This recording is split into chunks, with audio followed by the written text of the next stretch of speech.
Assalamualaikum warahmatullahi wabarakatuh.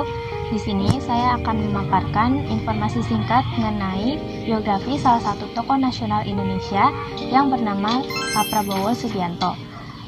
Pasti banyak orang yang udah gak asing lagi sama beliau ini. Beliau merupakan Menteri Pertahanan Indonesia yang ke-26 yang dilantik pada tahun 2019 lalu dengan masa periode jabatan 2019 sampai 2024. Prabowo Subianto lahir tanggal 17 Oktober 1951 di Jakarta. Beliau lahir dari pasangan Sumitro Jojo Hadikusumo dan Dora Maris Sigar. Beliau merupakan anak ketiga dari 4 bersaudara. Dia punya 2 kakak perempuan yang bernama Bianti Ningsih Medarawati dan Maniatni Ekowati. Beliau juga memiliki 1 adik laki-laki yang bernama Hasim Jojo Hadikusumo. Pak Prabowo menikah dengan Siti Hadiati Haryadi yang merupakan anak dari Presiden Soeharto. Nah, dari pernikahannya ini, beliau dikaruniai 1 anak seorang putra yang diberi nama Rogowo Didit Hadi Prasetyo. Sejak kecil, Pak Prabowo hidup berpindah-pindah di luar negeri mengikuti tugas orang tuanya, mulai dari pendidikan sekolah dasarnya, pendidikan sekolah menengahnya yang juga ikut berpindah-pindah.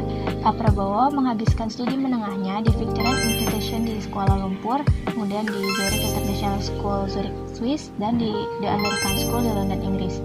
Pada usia yang ke-16 tahun, Pak Prabowo kembali ke Indonesia, dan Pak Prabowo dikenal aktif mengikuti pertemuan-pertemuan yang diadakan orang tuanya. Saat itu orang tuanya itu dikenal sebagai budayawan ekonomi dan aktivis sosialis. Pak Prabowo mendirikan lembaga swadaya masyarakat pertama di Indonesia. Saat itu lembaga itu diberi nama dengan Lembaga Pembangunan. Pada usianya yang ke-19 tahun, pada tahun 1970, beliau bergabung ke Sekolah Akademi Militer yang berada di Magelang, Jawa Tengah. Beliau lulus pada tahun 1974.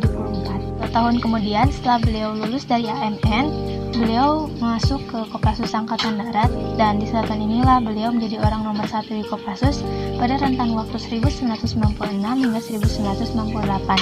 Karir militernya itu terus meningkat hingga ia diangkat menjadi Panglima Kostrad pada tahun 1998.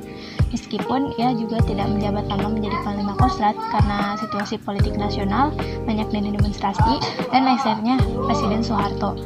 Beliau digeser menjadi Komando Sekolah Staf dan Komandan ABRI, meskipun ia juga tidak lama menjabat di sini.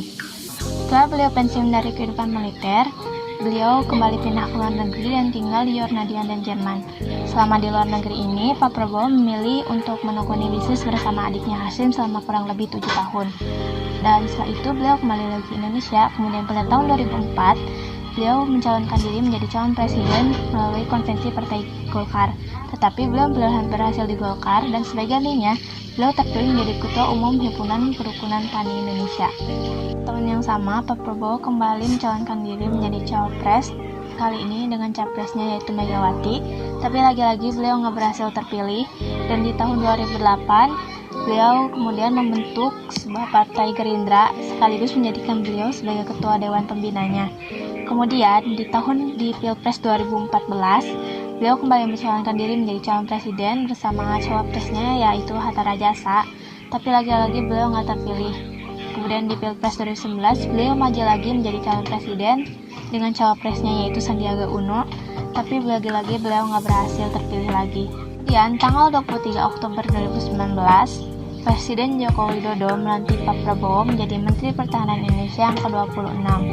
Nah, selama menjadi Menteri Pertahanan, Pak Prabowo ini dikenal nggak pernah ngambil gajinya itu, dan lebih menyukai gajinya ini disumbangkan ke lembaga-lembaga seperti Yayasan Kanker, terus lembaga zakat, dan rumah ibadah, dan lain-lain. Nah, dan selama beliau menjabat menjadi Menteri Pertahanan Indonesia, Pak Prabowo ini dikenal sering mengekspor persenjataan Indonesia ke luar negeri melalui PT Pindad. Nah, selama beliau menjadi Menteri Pertahanan juga, beliau ini terus meningkatkan persenjataan alutsista Indonesia dengan membeli sistem peringatan rudal, persenjataan berat, dan pesawat. Cukup sekian informasi singkat dan biografi singkat mengenai seorang Pak Prabowo Subianto. Mungkin beliau memiliki banyak hal luar biasa dalam hidupnya, dan saya di sini hanya bisa memaparkan secara singkat dan sesuai dengan pengalaman saya. Mohon maaf atas segala kekurangan kata dan kekurangan informasi di dalam apa yang saya sampaikan. Wabillahi taufiq wal hidayah. Wassalamualaikum warahmatullahi wabarakatuh.